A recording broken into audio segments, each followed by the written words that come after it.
Good day, students. Everyone here is working to telling people about the country that try to kill freedom. But we've got information about country, most dangerous country for journalists in Europe. That's why we'll hear 166.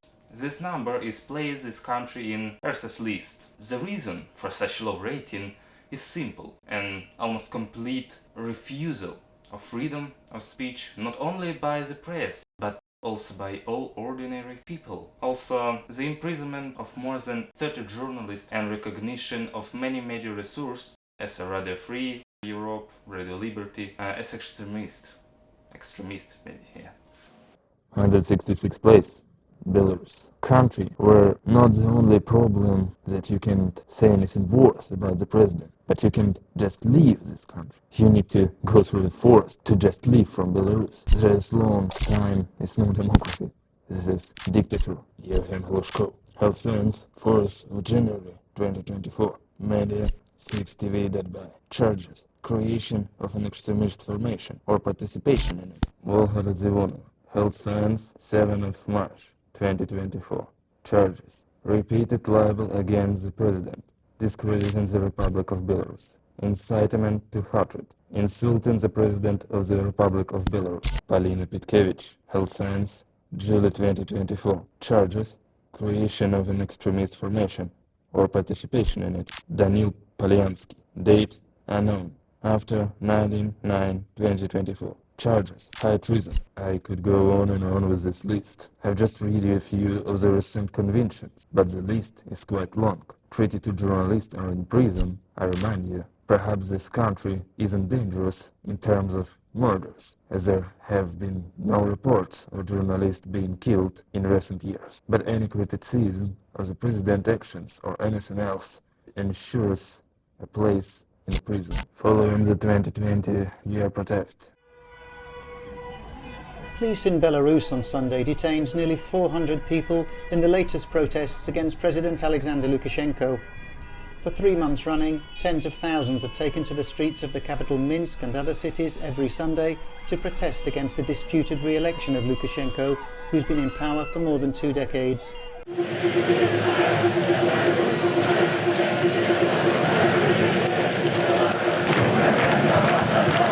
Claimed victory in disputed presidential elections, there have been unprecedented daily protests against his 26-year rule.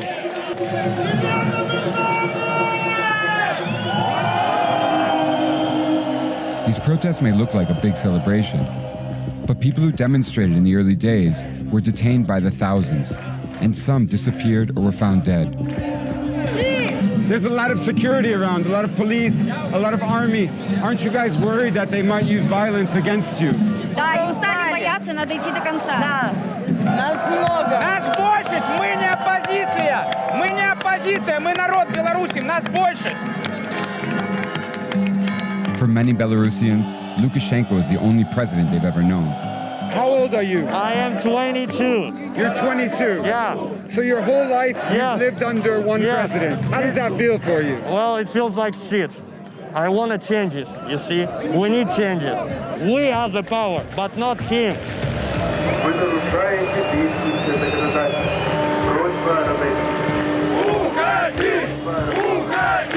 Thousands of opponents of President Alexander Lukashenko have ended up here, where they're facing off against hundreds of riot police.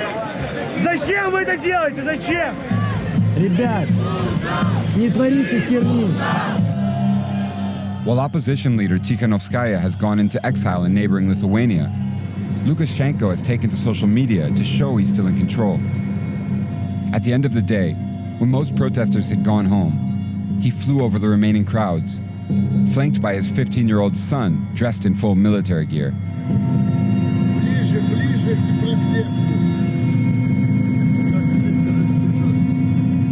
The police brutality immediately following the election hasn't continued, but some of their victims are still coming to light.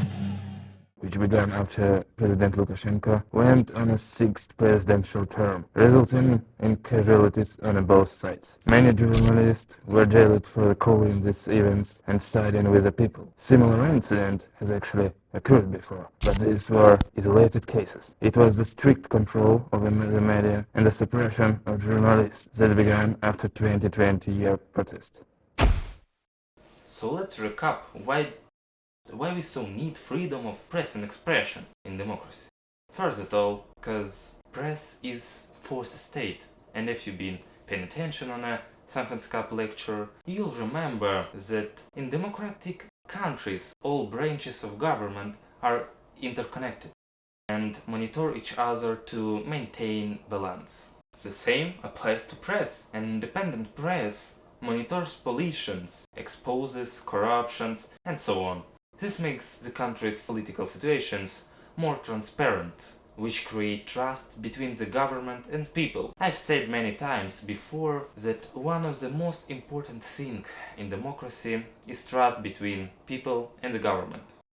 Dictatorship operate on different principles. Every dictator tries to maintain control for as long as possible, but they also use force. In such cases, it's not beneficial for people to know trust about all machination, and especially important not to allow people to rebel. To achieve this, intimidation and propaganda are used to keep the press out of their depth. They stage so-called exclamatory floggings, imprisonment or elimination people to scare others. At the same time, propaganda begins to spread about how live in the best country while others are simply jealous. This creates one of sides picture, and people didn't rebel because the radio says everything is fine, while those who disagree are already in prison or killed. But now, remember what a journalist should do. One of the most serious mortal sins in a dissemination of unverified or false information. This action is simply unacceptable for us. I already said, the press is the fourth state, controlling the rest. In such cases there is absolutely no room for peace, whether political or commercial. We must also remember, the weapon we wield, we can easily create a public outcry. So we must always remember that with every word we speak, we have the potential to destroy a person's life, and we do not violate personal boundaries unless the public demands it. That's it.